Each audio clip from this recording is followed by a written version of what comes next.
please come up afterwards, and I'd love to meet you and say hi. We've got a lot of really great changes going on at JESPY.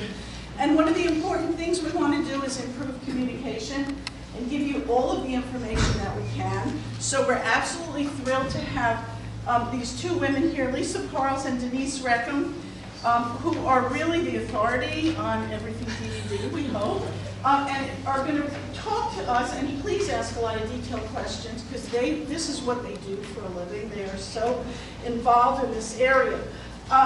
Denise, of course, is our board member. We just honored her last week at our fundraiser. So she's really, really a very, very important part of JESPY, and we're so thrilled that they're here.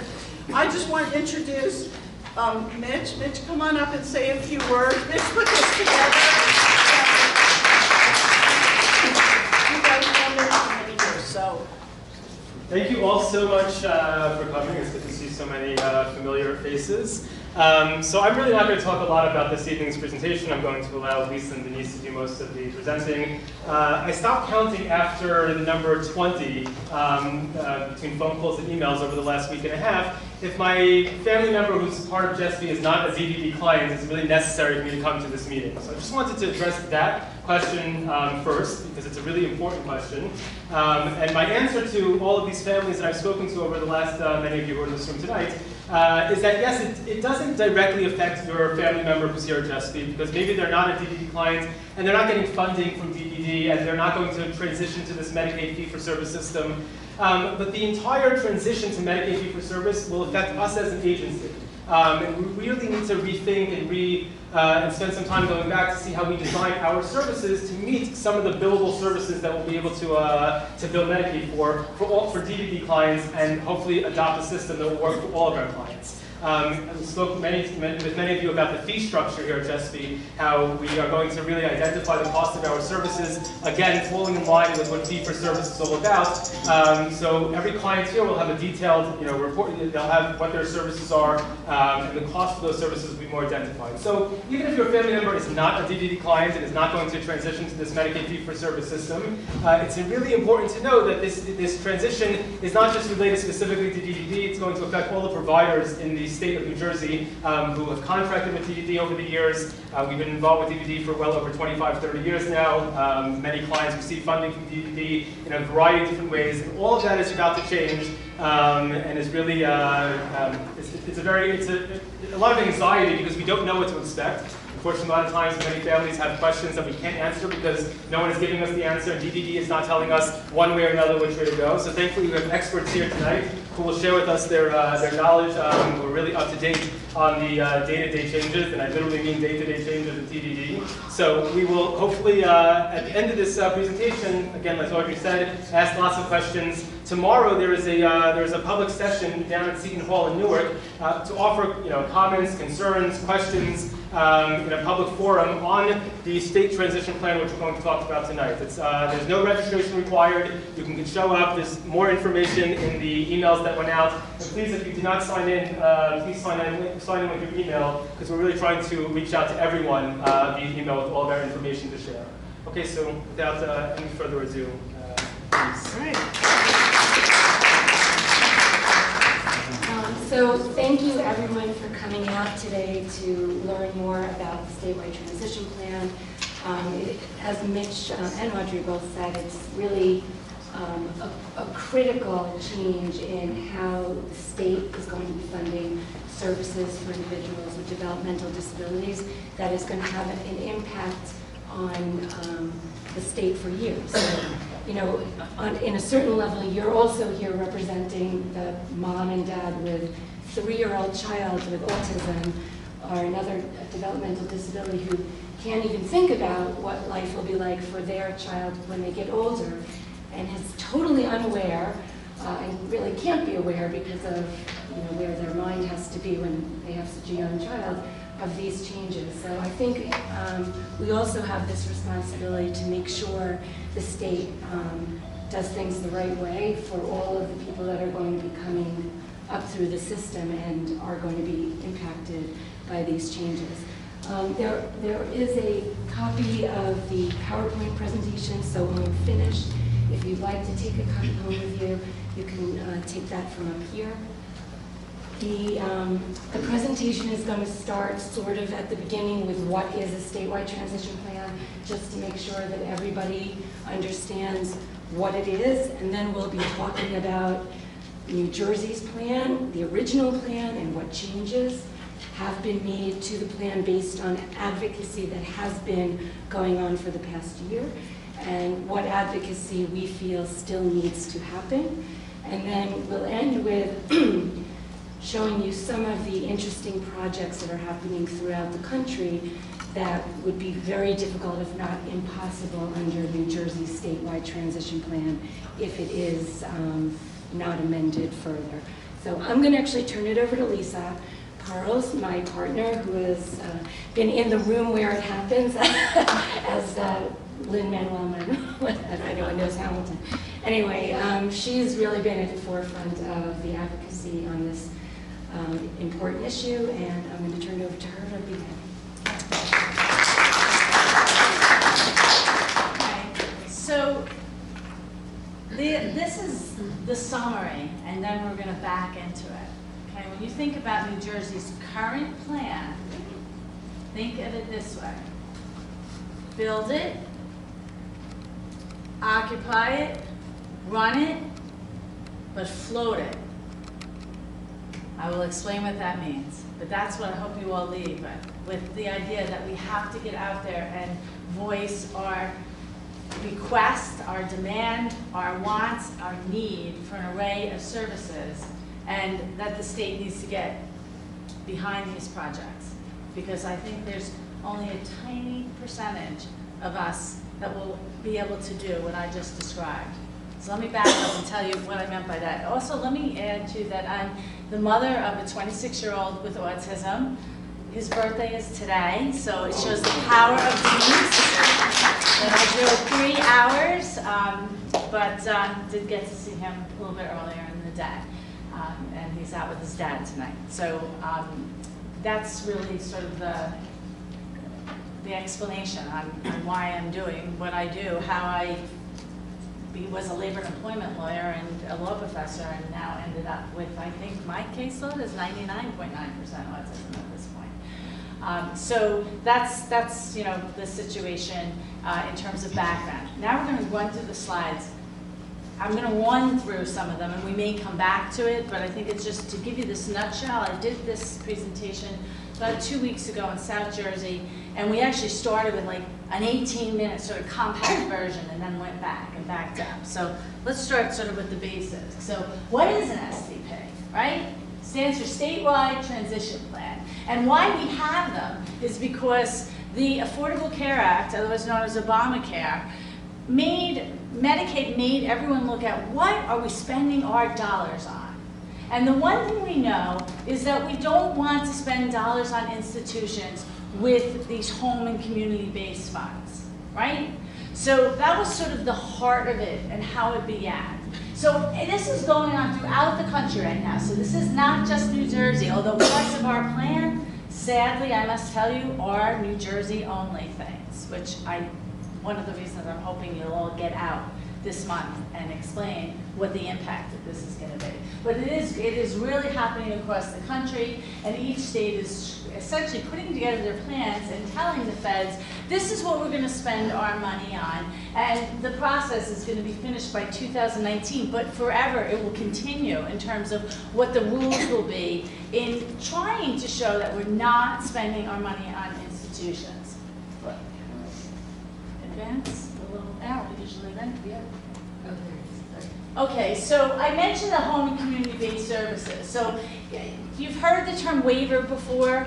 Anybody? Yes? Okay, so we have a couple waivers in New Jersey, but this is the one I'm going to talk about tonight, because this is the waiver that funds day programs and residential services for adults with developmental disabilities, right? So that's also known as the community care waiver, so the CCW. So when we talk about waiting lists, that's what people are sitting on the waiting list to get, because that gives you not only residential services, but it actually gives you a more robust budget for your day program. So what did the feds say, right? So when this all started at the federal process, at that table discussing what we were going to spend our money on and what our goals were all different views. And one of the views was that inclusion is the single most important measure of quality. And I think I'm here to tell you tonight that I don't believe that. I think that inclusion is a very important element and it's a goal, but it can't be the only measure of it. And one of the reasons is I think that embedded in this push for in-the-community inclusion is this horrible premise that there's something wrong that when people with disabilities spend time together. Now, let's think about that for a minute, right? What other group would we say, there's too many of you together, right? So one of the rules that New Jersey is imposing is that in bigger complexes, no more than 25% of the residents can have a disability, or in truth, can have DVD funds. Now, in the new plan, I will tell you there's a way that they're saying they'll consider those projects, but that underlying premise is that that's sort of the goal. And why is it? Well, where did that come from? Well, at the federal level, some of the things that ended up in New Jersey's first and second, and now in some degree the third plan, were really, were rooted in that we don't want segregation. And that's a good thing, right? We don't want people shut off, and we have a terrible history in New Jersey. We had more developmental centers, I believe, than any state. I think per capita we led the state. And they were big, giant, monolith things that, you know, people didn't leave them to get their hair cut. So we're sort of over here, right? So if there was this sort of spectrum and array of services, we started over here. But now, in my view, and the view of many advocates throughout the country, the pendulum is swinging, whoa, way over here. So now, the only thing that they want to look at as a quality service is a 4-person group home or a cluster within a bigger project, but no more than too many of you together, because there's something wrong with that. I find that offensive and objectionable. And I also think that other groups have the right to congregate and to be with each other. Think of some of our other examples. I live in an over 55 community. My husband's the one with the gray hair. I'm almost there though. So, you know, that's okay, right? I remember the very first time I sat with a reporter. I was actually a documentary filmmaker and a reporter on this sort of issue of, you know, what's wrong with intentional communities? What's wrong with clusters? What's wrong with, you know, even just a couple of houses together or an apartment building where 51% of the people have disabilities? And they were doing the interview on a college campus. And I remember the filmmaker saying, wait a second, that's a dorm right there. They're all living together. Yeah, that's right. So could we say with good conscience, there's too many African Americans here. There's too many Jewish people here. There's too many women. There's too many of you together. It is an inherent principle and belief, I think, that is underlying this push to inclusion, that there's something wrong about that. I think we can have both. I think we can have choices, options, an array of services without imposing. Because when we were over here, and all we had was those giant psychiatric hospitals and developmental centers, we forced people, right? And when we're swinging away all the way over here, what are we doing? We're still forcing people. And I think there's something wrong with that. So now this is what the Fed ruled. So in that debate, when everyone was discussing what are we going to have, what are the rules, they actually did try to put in, there were factions that argued for bed limits, so no group home bigger than 4, some that even argued for smaller, and density limitations. So anything that you do, once you get over 4, it could be, you know, is anyone familiar with any of the Bergen County United Way projects? Okay, so there's some really amazing things that are going on, that have been going on for years. Many of them that are really hitting roadblocks because of some of these restrictions. And they're small little clusters, 10, 12 people living in, you know, the heart of some wonderful communities. And so that idea that once you get into a cluster or a community or a co-located program, I didn't talk about that, I'll get to that in a minute, is that these rules impact farmsteads as well, right? Because generally, people with disabilities are working together can be over 25%. They might be the only people other than staff working there. And there's also a lot of, well, I won't say a lot, let's say a forceful minority that is come out against the concept of farmsteads, that you shouldn't live and work in the same place because that excludes you. I don't know, I think farmers mostly live and work in the same place, right? So our non-disabled peers that are farmers, that's how they're doing it. So why would we shut that option off? So what happened is that was a faction, and there was a great debate, and across the country, and people came in and said, no, we want choices. You know what? There's enough roadblocks, there's enough mountains to climb, there's enough hurdles. Let's not make more restrictions. We want to encourage choices and innovation and a variety, right? So they actually won, because look what we got. No bed limitations, no density restrictions, right? No ban on a co-located program, which is a campus or a farmstead. It was outcome oriented. And I think that's the most important thing, that it's looking at whether or not it's meeting the needs of the person, reflected in the person-centered plans, and it's not based on physical location of the setting, the size of the setting, or a prescribed duration or number of community-based activities. So the rule came out and said, what are we going to look at to decide if something's an institution? We're going to look at the people's experience. That makes sense, right? Mm-hmm. Because big isn't always bad, and small isn't always good. And a couple months ago in the fall, I was at a National Coalition for Community Choice. I think we have them on some of our materials. Fabulous national organization that has really been at the table from the beginning, and a great, not only a source of advocacy, but just technical assistance. That's literally reading every plan, following every project and every development. They had a gathering in Chicago at a program called Misericordia, which is in Chicago, large. I think several hundred people live there. It was a fabulous, fabulous program. They had a greenhouse and a restaurant that the community came in and had their meals. Lots of volunteers, actually volunteers that were coming from other countries as well. And at that meeting, when they were going around to have people talk about the various plans, they actually, when they called on me, they said, oh, Lisa Parr, let's let her go. She has the strictest plan in the country. Okay? And we can't let that happen, right? So experiences. And looking at some really important ideas about individual choice and you know, individual initiative and looking at privacy and dignity and respect. I mean, very, very critical goals that we want to achieve. But they got away from that. But this is one thing they did do. They said, however, states can be stricter if they want. Right? So that battle was lost. But I will tell you, the grand majority of states are not electing to be stricter.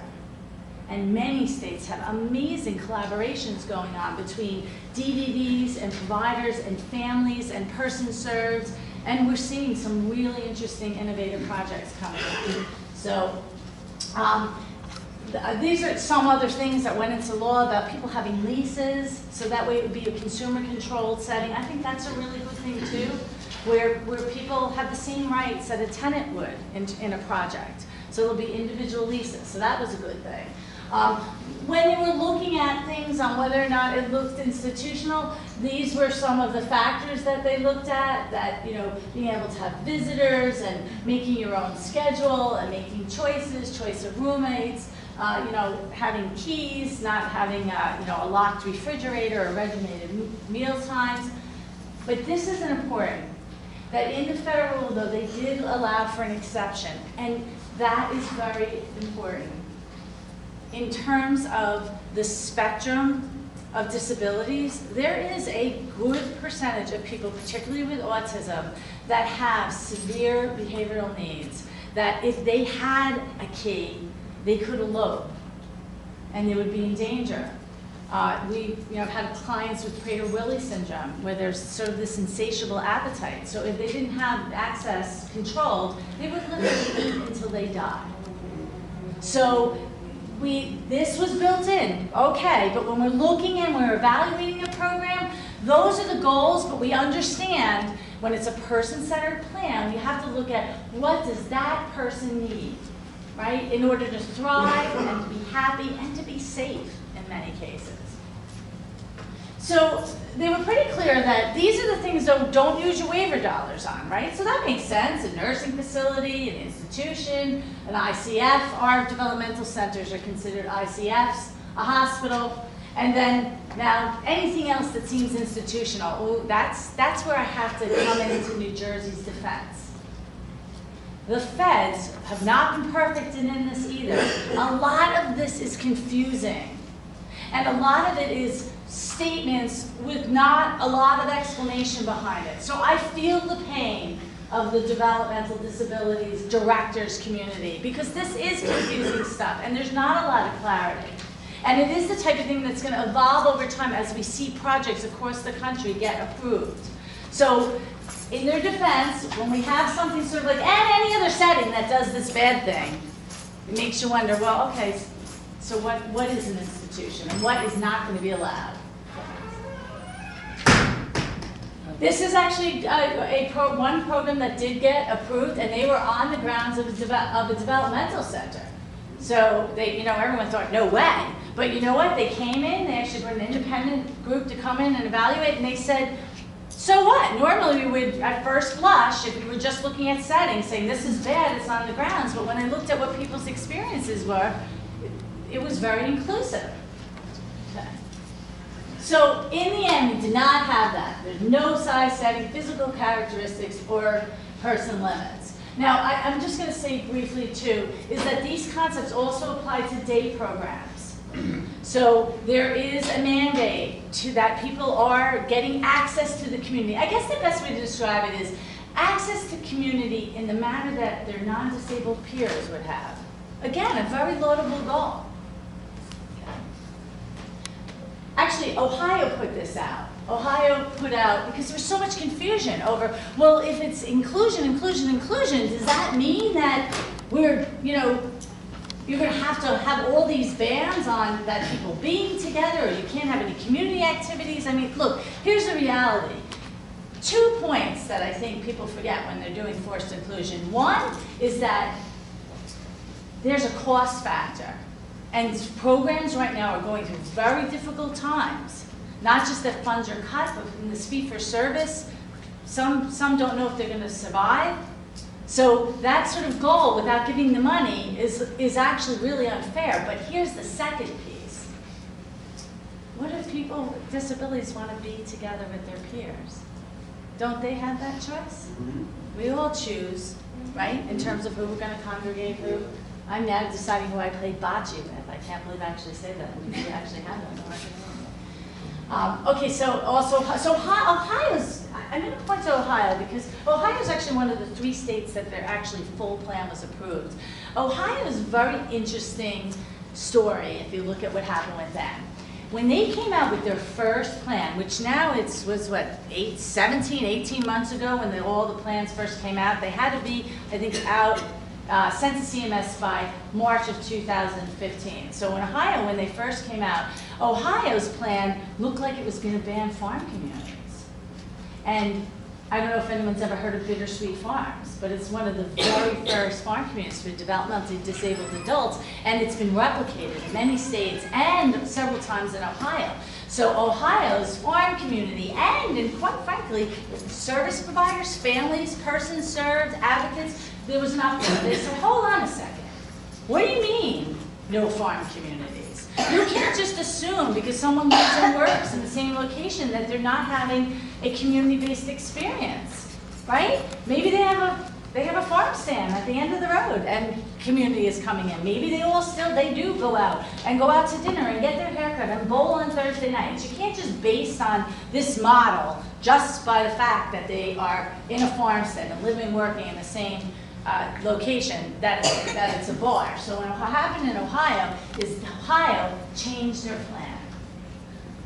And after they changed the plan, their entire congressional delegation wrote a letter to the feds and said to them, in essence, we have farmsteads and we like them, and they're not institutions, and we're having more of them, and you better approve them.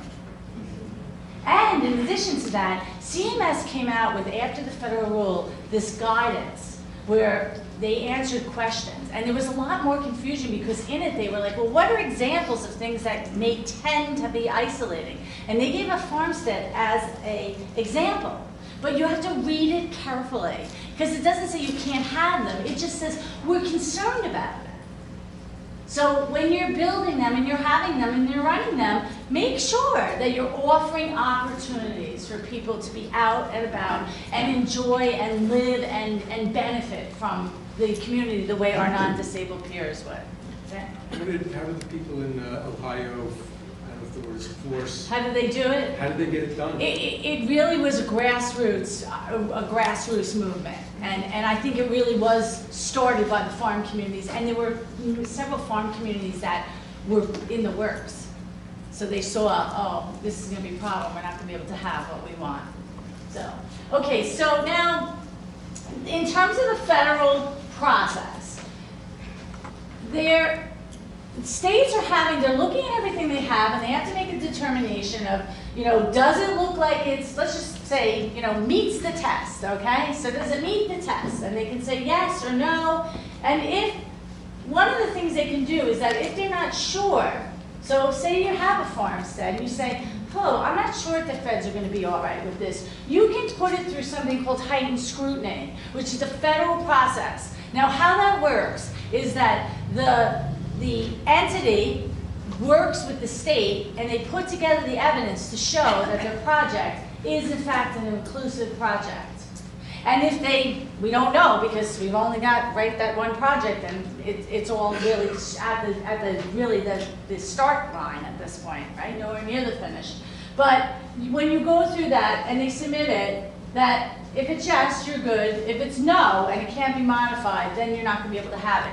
Now there I will also say something in defense of our Division of Developmental Disabilities, in fairness to them, because I'm going to have a lot of things to say that I'm not so happy about, okay? But I will say is that is what states are concerned about, right? We don't want to build things and then eventually the feds say you can't have it, right? And we certainly want to build things and people have to leave.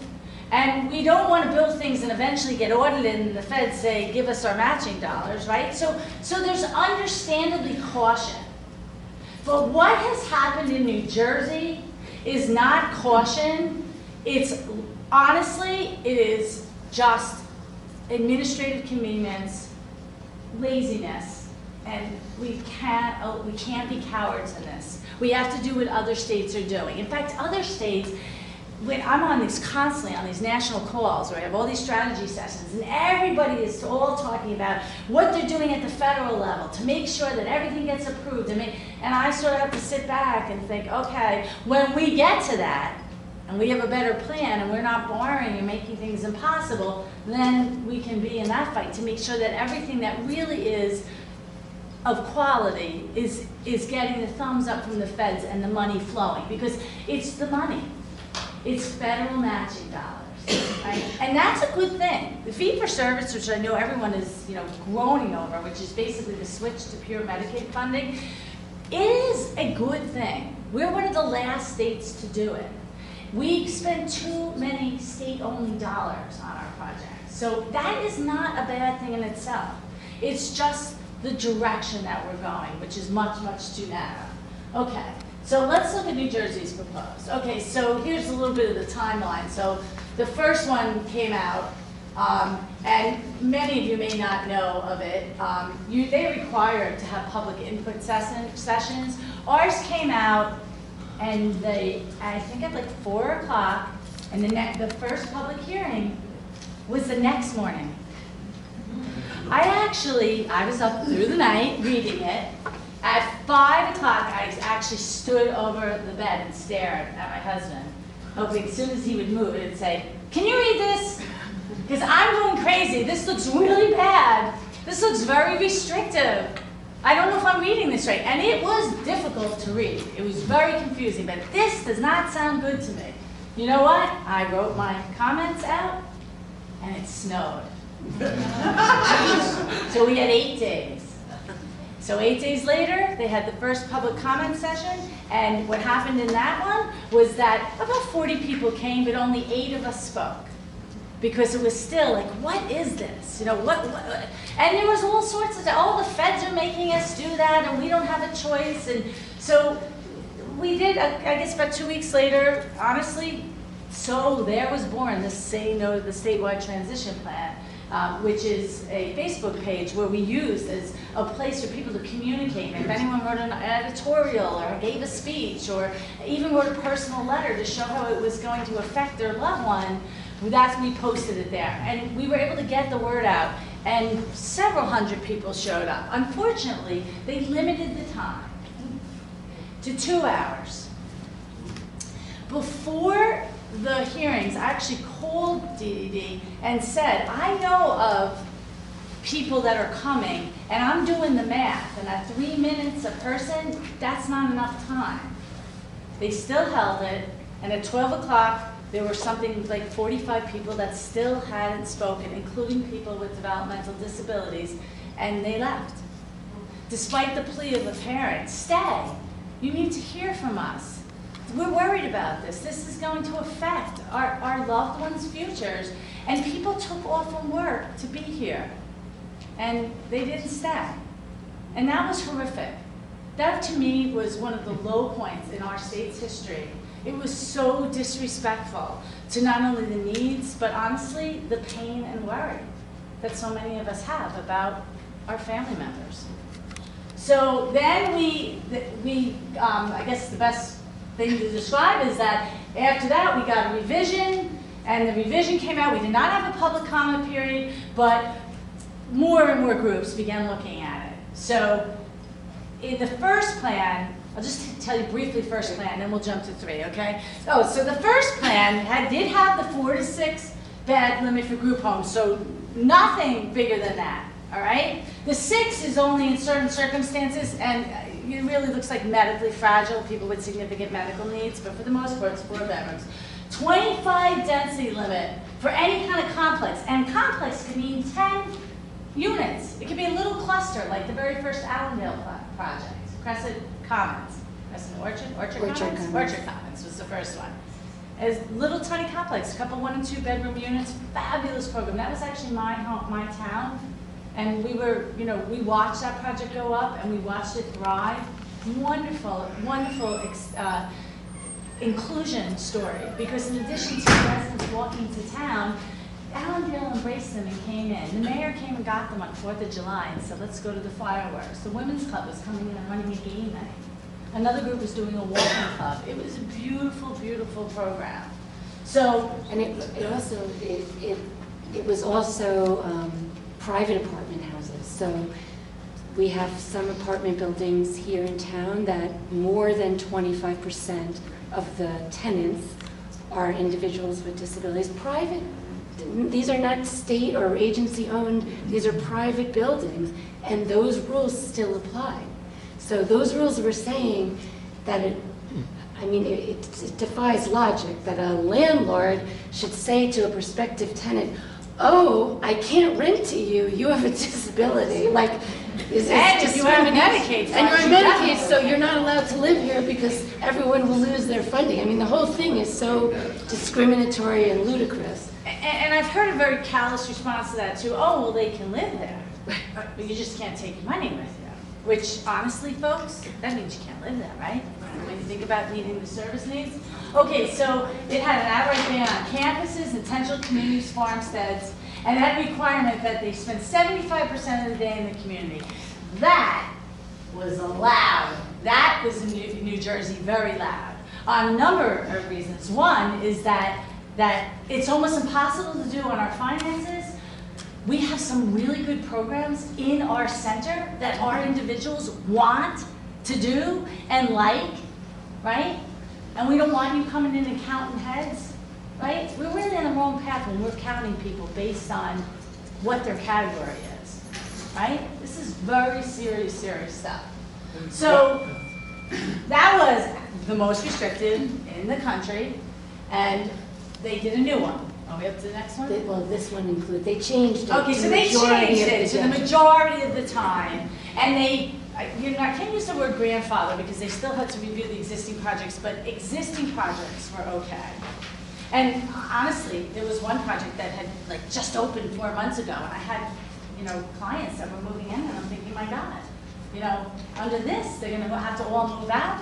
And some of these projects are this wonderful combination of a municipality or a foundation or even family members, you know, giving land and bringing resources. We want to encourage that, right? We want to encourage this cooperation outside of the state, right? For philanthropic measures as well.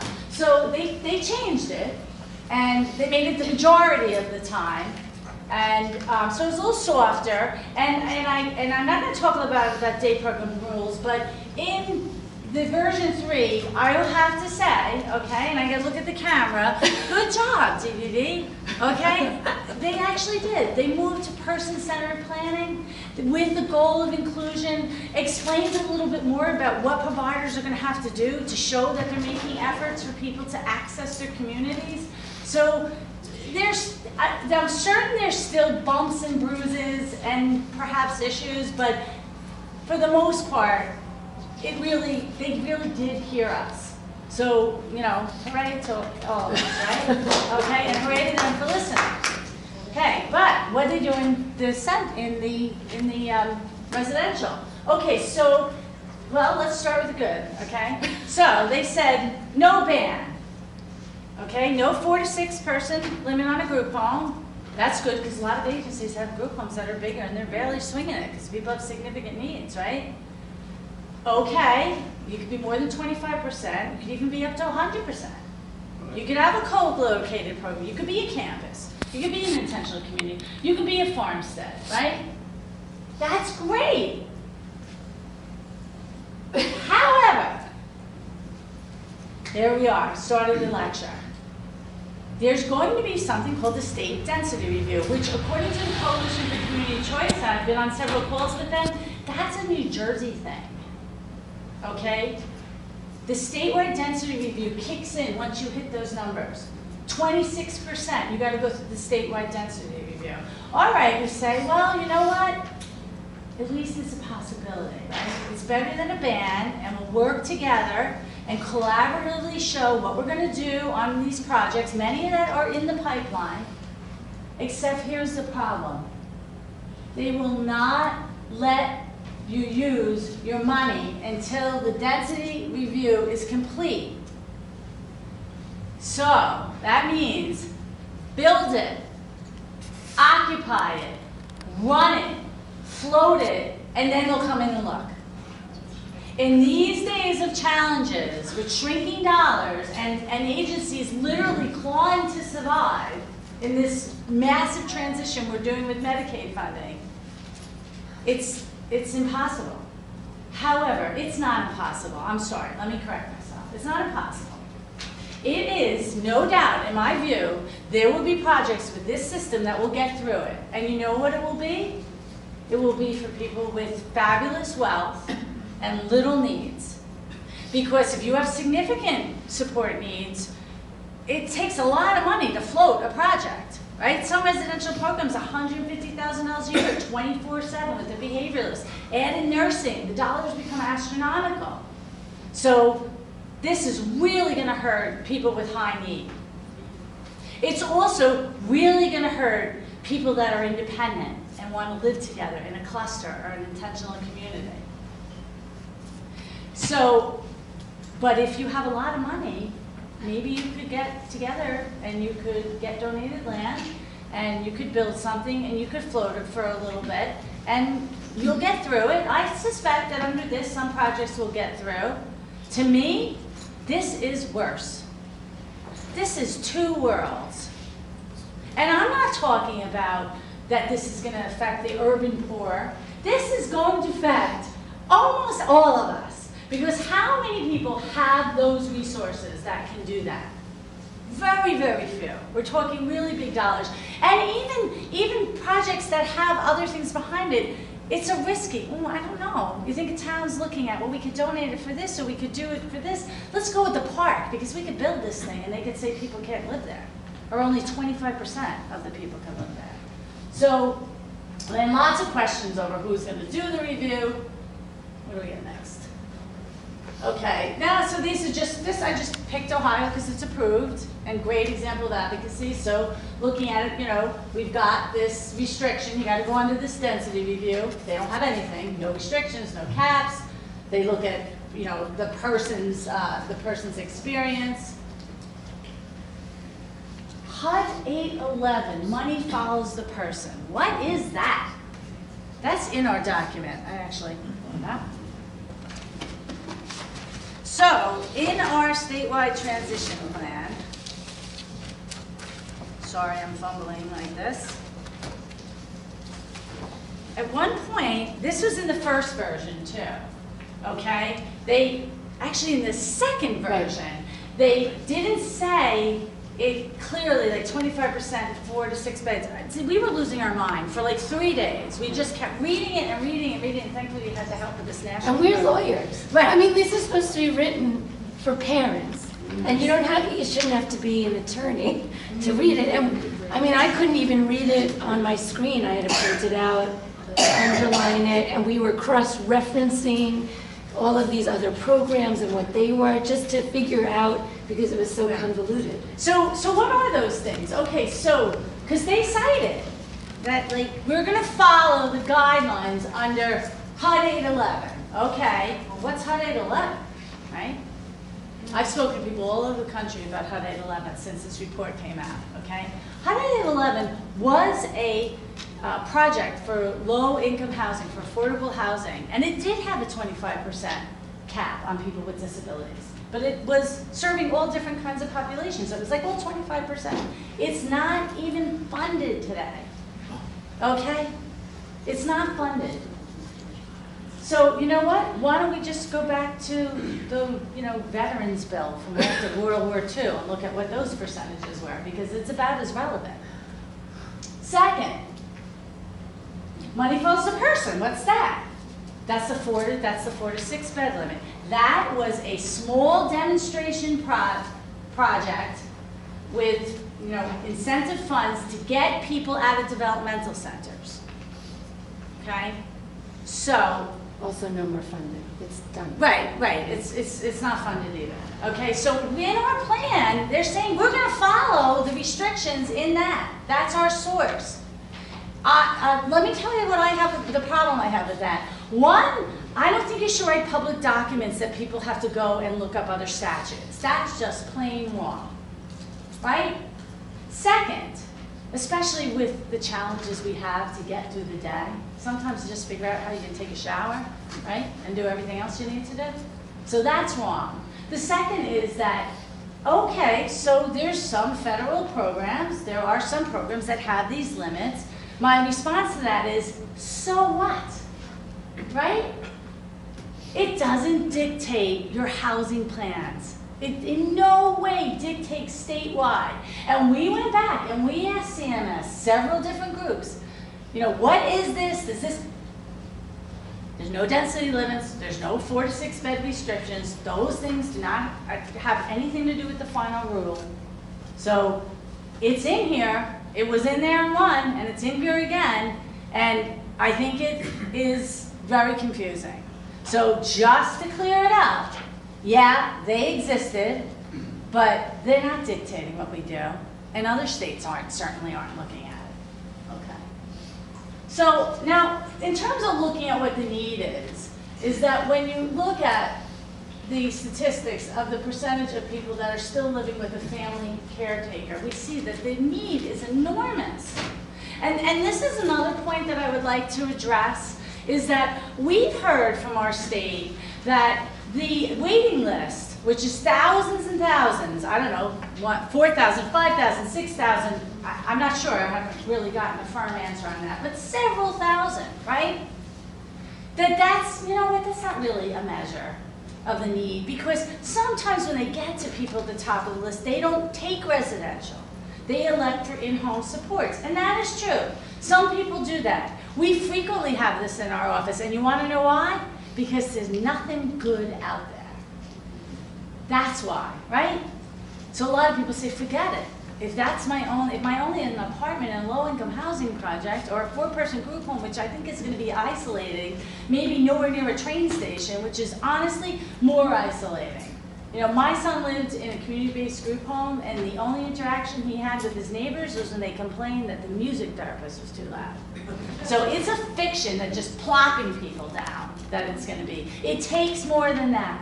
It takes lots of effort and commitment. And that's what we should be measuring. Not size, not how many you are, but what is the experience? Is this quality? We need to look at quality indicators. So, tremendous need. Here's the other bad news. God, New Jersey. It is expensive, right? Look at that.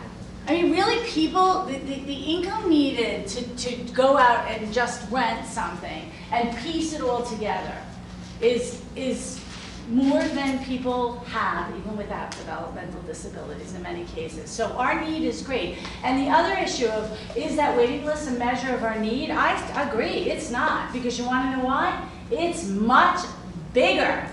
Because you know what? Some people aren't even on the list. I had people walk in my office, 60 years old, 70 years old, one time 82 years old. What's the waiting list? They don't know what it is. They don't know how to get on the list. Their children went out of state, maybe in an educational placement. I think what we need to look at, 2 things. One is how many caregivers are over 60 in New Jersey? Because that's a good measure of need, right? And also, what you have to remember, though, is that people don't get residential because their number came up in every circumstance. Sometimes they get it because of crisis, because of severe behaviors, because of self-injury, or aggression, or elopement, or pica, where they eat objects. So with those kind of profiles, those families are usually jumping the list in emergency. And that's a terrible circumstance. So that number, that is nowhere near the number. I agree with that. That number isn't a measure of need, but it's because it undermeasures it. We have so many more. And the worst case in our office is when that phone call comes from the sibling that the second parent passed, and now what do I do? And we have to have the person, while they're going and dealing with loss and grieving, now go move and get set up, right? This is what all of us want, is that we want to get someone set and moved and be there to help support it and help the person blossom, help the organization thrive. We don't want that. That can't be the route to residential. We can't, this is an issue bigger than the STP. There's a group in Delaware called Families Speaking Up. In New Jersey, I think we should start a new group. It should be families standing up and screaming, okay? Because we need to spend more money than we're spending, and no one wants to talk about that, but the need is so tremendous. And the cost, the human cost, of not only that grief-stricken person having to go and then try to figure out how they're going to make a life for themselves, but the pain of the families, right? Did you happen to bring the Rolling Stone article? Yeah. Okay. All right. So can you just find that? Oh, you printed it out? Oh, no. This is it. Okay. So there was a. I may need you to find it. I may need you to look through here. There's a quote in here about how painful it is to me. There's a great article in Rolling Stone that just came out last week. It's called Luke's Best Chance, One Man's Fight for His Autistic Son. Rolling Stone. He's a long-term writer for Rolling Stone. He has a son with Fragile X, and he talks about it. And there's so many poignant points in there, but there's one There's one piece in there. You may not be able to find it. We'll have to email it to you. But there's one quote just essentially about how that the fear of what will happen when I'm gone, right? You know, I was at one of the United Way receptions in the first project, there was a cocktail reception. There was all families there, and I was listening to someone who worked on the project telling someone that this was so meaningful. They were having such an impact. And do you know that on moving day, one of the parents said to me, I can die now. I know these are horrible terms, right, and things to think about. And afterwards, I went over to that person. I said, you see all that family that was in the room?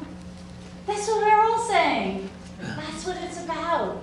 It's knowing that your person is set and they're with an organization that you have faith in and you can help support it so it thrives, blossoms, survives you. Here. Right? That's what you want. No. Sorry. But it's fabulous also. I'll skip that. I'll have to come back to that. Maybe Denise is answering questions. I'll find it and I'll read it for you. Okay, let's look at the next slide. So even with a pay job, it's really unaffordable. Okay, so there's my sort of chance. Build, occupy, operate, float. And then the fifth word, we're going to say impossible, right? Okay. Now, these are all projects across the country. And there's the Coalition for Community Choice urge you, go on their website, we have materials. Membership is free. And they also have a housing network where people are posting information about projects as they're cropping up. So there's Bitter Street Farms in Ohio, Ark Village. This one just opened, by the way. It's a couple hundred people, 100% disabled. The state got behind the Ark to do it. They supported it. They had a housing initiative there that you had to have 80%, at least 80% of the people in your project disabled. Not in New Jersey. Okay? Now, is it those slides actually were made when we had our first plan, where it really was, unless you exist in most of those projects we don't have here, right? But afterwards, maybe I have to make the X a little smaller and say probably not, and if I was gonna bet the farm, no pun intended, I'd probably bet that we're not gonna see a lot of these, because listen to that circumstance, right? That's really a problem. Okay, so here's the listening sessions, and you can also write in. And you're only limited to 3 minutes, okay? And I think the single most important thing that you can tell people when you're testifying is, I want and need choices, right? We need an array of services, not just because there's an array of needs. The young man that elopes, he needs a campus. Because you know what? One of our clients had an eloper in a community-based group home, and he was hit by a car, and he passed away. If he had been in a campus with a buffer, he'd still be here with us. Those are how critical, how important, how human the impact is of this. So we need people to come out and tell the state, this is what I want, okay? I want my loved one to choose who they live with, right? Let's get back to that again, because I almost couldn't wrap my head around that the first time, right? That is an underlying premise of forced inclusion, which is that there's something fundamentally bad. And, you know, people have a right to choose. You know, in my community, all the bocce players, they all hang out together. I'm trying to break into that. Okay? Is there a constitutional issue? Well, okay, I would tell you that when the plan first came out, we spent a week thinking, Americans with Disabilities Act, the law against discrimination, so many things. And honestly, we have been drowning in this step of it. I will tell you some good news though. There is a national coalition that is looking at these issues with some resources behind it. And I think we are going to see, we're going to see lawsuits. But you know what? Let's not wait for the lawsuits. I mean, that's 10 years. Right. I mean, a lawsuit is 10 years of pain, because we need that. We need to do advocacy and get the rules changed. In order to institute a lawsuit, someone has to be harmed. So this has to go into effect. People have to be harmed, And then these suits can take 10 years to get up to the Supreme And Court. Ohio did it, we can do it, right? I'd like to just address, I know there are many JESPY clients in the room, and it's really important, if you can come tomorrow to advocate, to say to DDD, to see me as a person, and not someone that you can just put these rules on like I don't exist. You should be able to make your own choices. You should have every choice that everyone in this room that doesn't have a disability has. And all of us can choose. We can choose to live with other people of our same religion. We can choose to live with other people of our same age, whatever we want. And if, you know, none of this is forcing people to live with other people with disabilities. Nobody's saying you have to live that way, but I also think you have JESPY. JESPY is an incredible institution. I shouldn't say institution, incredible organization, yes. Excuse me, that has built a community here in South Orange, and people have friends, and people have husbands and wives and lives, and there's no reason that anyone here should have to, you know, not have a choice of who they live with or where they live or how they spend their day based on a bureaucratic mandate somewhere else that doesn't even know you. And I think that part of this is just, I feel like they're just not seeing people. They have to see that, you know, I'm an individual, I'm a person, I'm standing in front of you, and I don't want you to put these mandates on me.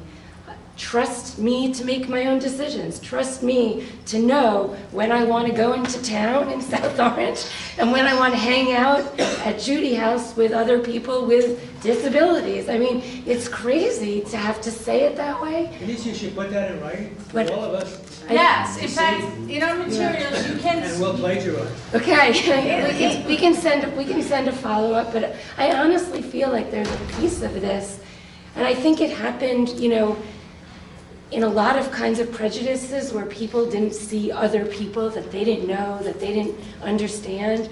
They didn't see them as human beings, and it allowed prejudice and discrimination to happen in the country. And I sort of feel like that is a piece of this, because it is just completely not possible that you could have this plan and be talking about African Americans. Oh, that if there's 20, or Jews, or women. I mean, it is just completely not possible, right? But how could we sit here in 2016 and be speaking about this for people with disabilities? What is that, a different category that can be discriminated against, where other categories we understand very fully that's not okay? It's crazy.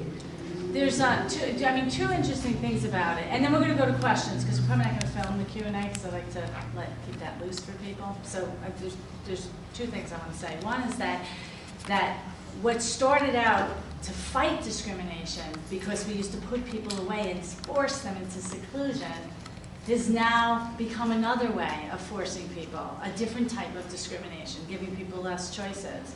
So I think that's I won't say ironic, it's sad. The other thing is too, I want to tell you a story, okay?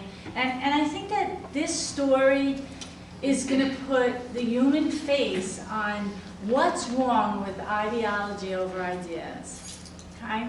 So I mentioned that Allendale project. I lived in Allendale. I have a 26-year-old with autism, 26 today, as I said. And we got involved with this project. I knew my son would never live there because my son is really severely disabled, you know, has limited language, has lots of behavioral challenges for a period, had lots of medical challenges as well. And that was going to be for independent living. But that was really important to us. I mean, I remember my younger son actually did a fundraiser in the high school to help support it. Because we knew that was important for the community to embrace and see, and that's what we should do with that land. And the town was amazing, and the mayor of Allendale, Vince Barra, was a wonderful, fabulous person, really committed to this idea. So after that got built, then we said, you know what, let's talk about something for people that need 24/7. So we worked with United Way, and they spent a long time and a lot of money and a lot of planning and a lot of people hours. We brought families in that had very disabled children. We brought providers in. We brought some autism experts in. We looked at things around the country. We said, what do we want, okay? Some people did want community-based group homes, and they wanted it in their community. But you know what? That cluster is a clinical piece too. So we said, let's put 2 houses together in a basement apartment. That way, if the staff is short, you can move staff a little bit easier than if you're 6 miles from each other, right? It means the behavior analysts, if you need them, can get to 9 people in shorter time. It means that if Johnny's having a bad day, you can pick up the phone and go, we're having a bad day. You know what, we're having a great day. Beth went home for the weekend. And shift, right? So there's real clinical reasons for it, on why for some people.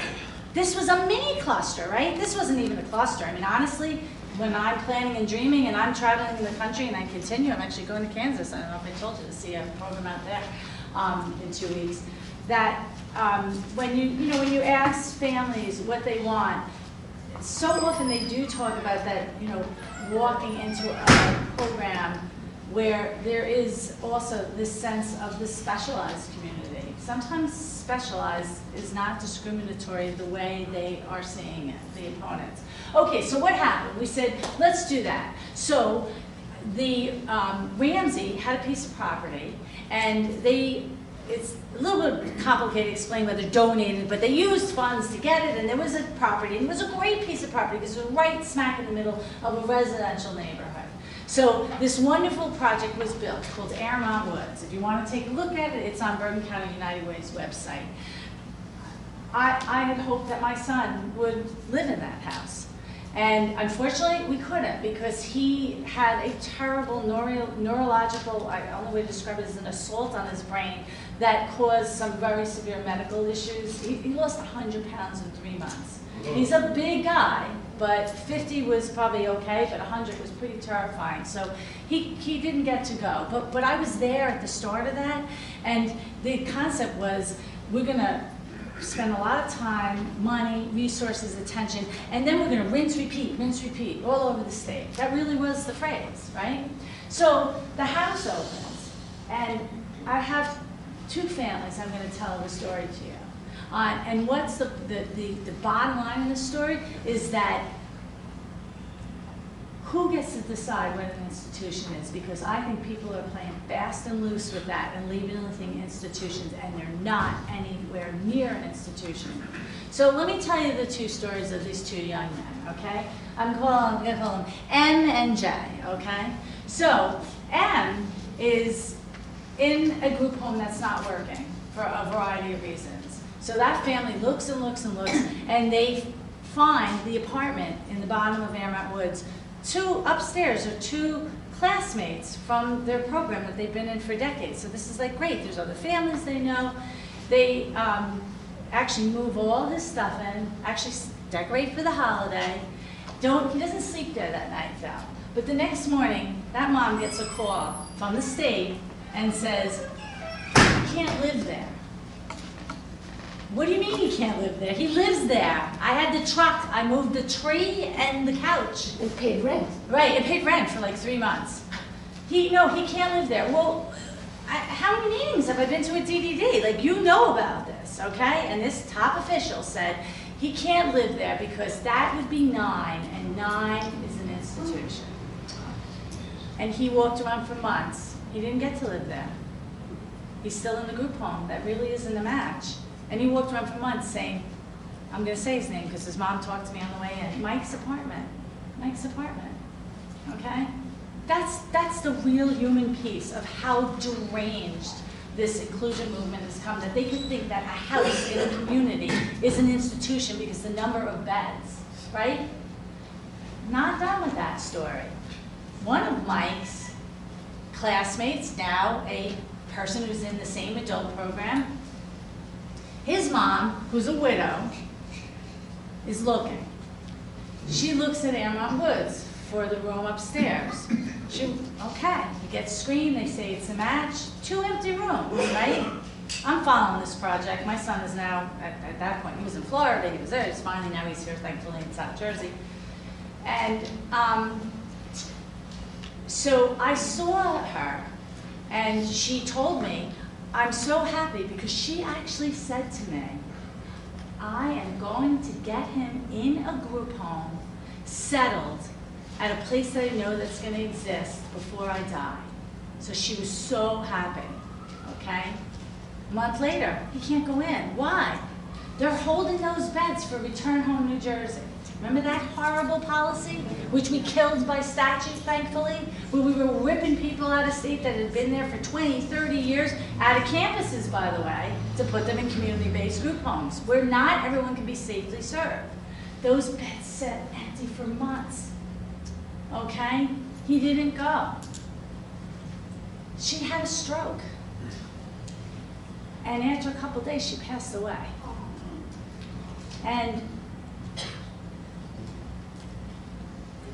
those days where he was at her bedside, all I could think was, please don't let her be aware. Please don't let her be sitting and knowing that he's there and knowing she didn't get it done.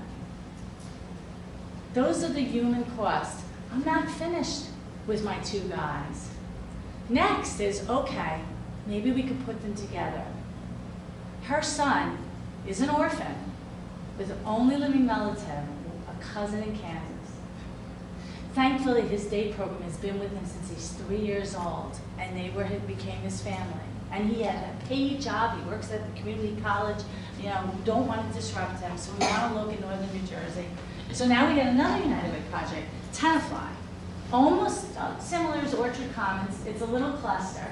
I think it's 10 apartments, a couple 1 or 2 bedrooms. They're going to go into one of the apartments. Well, they actually had a reception where people were going to meet roommates, and one where they actually were going to have them tour the thing. And I said, I'm not doing it. Okay, we already had Mike saying Mike's apartment. Let's wait until it all gets approved and they move in. And it went on for months, the fight. And 8 out of 10, they wouldn't let them have the 100%. Guess who didn't go? Mike and Jack. And so someone else is in that apartment, not with DDD funds. And Mike is in a place that isn't meeting his needs, and the parents are tortured. And Jay is in his mother's condo with just hourly workers supporting him. That's not a life. I guess the inclusionist would tell us that's awesome. Yeah, there he is in an apartment building, but it's not what she wanted for him. And those are the real human stories here. And it's also the absurdity, right? This is absurd. Those are not institutions. I agree. We don't want to be over here. That was a mistake. We did it wrong. We spent too much money. And people were secluded. But we can't come all the way over here and all we have is this choice. And you know, the way to look at this, and when I follow this, you know, I'm very involved on the national level, that often when there's meetings, everyone is talking about that, you know, this is a rights issue, that it's about choice. I always point out it's also about need, because for some people there's a clinical need for that, for the cluster and the supervision. But it's couched in terms of it's a civil rights issue, and I agree, it is absolutely a civil rights issue, but it's a human rights issue. Because we are affecting people's lives. We are actually causing suffering. There's suffering. It's not just, oh, this isn't a good thing, we're not moving forward. People are being harmed. So we need you to get out there, and we need you to tell the state, because this is what a public comment period is for. They write the plan, and then the public reacts, and they're supposed to react to the public's comment. We had over 1,000 comments last time that told them that restrictions weren't good. So now we had to come back. There was two petitions.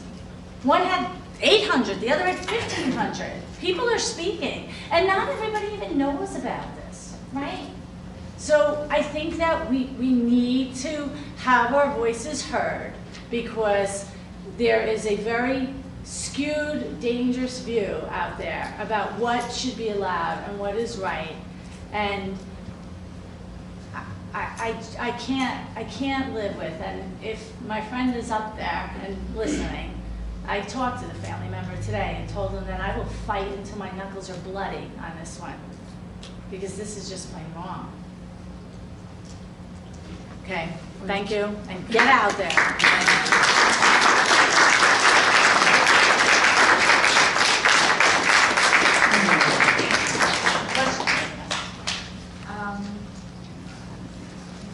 I think most of us would need guidance in terms of how do we get out there, where do we go, who do we write to, what do we say that would be most practical. Right. Okay, so it's in our.